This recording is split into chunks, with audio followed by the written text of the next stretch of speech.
שלום, היום נעשה פרק רק על המוסך שלי, למרות שעשיתי אותו בסרטון קודם, אבל לא משנה. היום בבוקר קיבלתי את זה, באתי פה, יש לי את הפרברד משודרג, דרגתי אותו פה די הרבה, הוא יותר טוב מזה אפילו. טווינס M1, ריקושט M1, סמוקי M1, טונדר M1, ריליגן M1, אורנט M1, שדרגתי אותו טיפה, ממש פעם אחת, אונטר M1, שדרגתי אותו גם בהגנה פעם אחת רק, זה היה די גדול, ודיקטטור M1 שלא שדרגתי אותו בהגנה בכלל, עוד שאני יכול.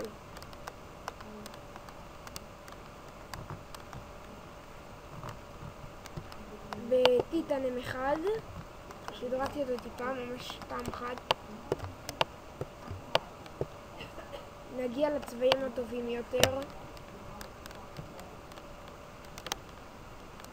וורטקס 40% הגנה, 10, 15, 15.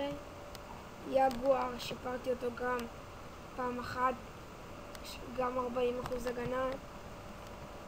זה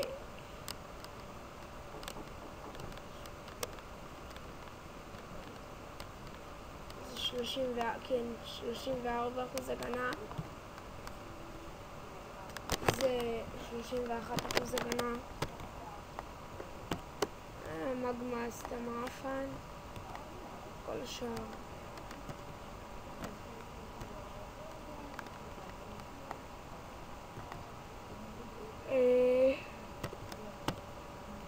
טוב, זהו להיום בערך. זה הטנק היחיד שאין לי. יש לי את כל הרובים ואת כל הטנקים. זה היחיד שאין לי. אין לי מה לקנות אותו. וזהו. יאללה ביי.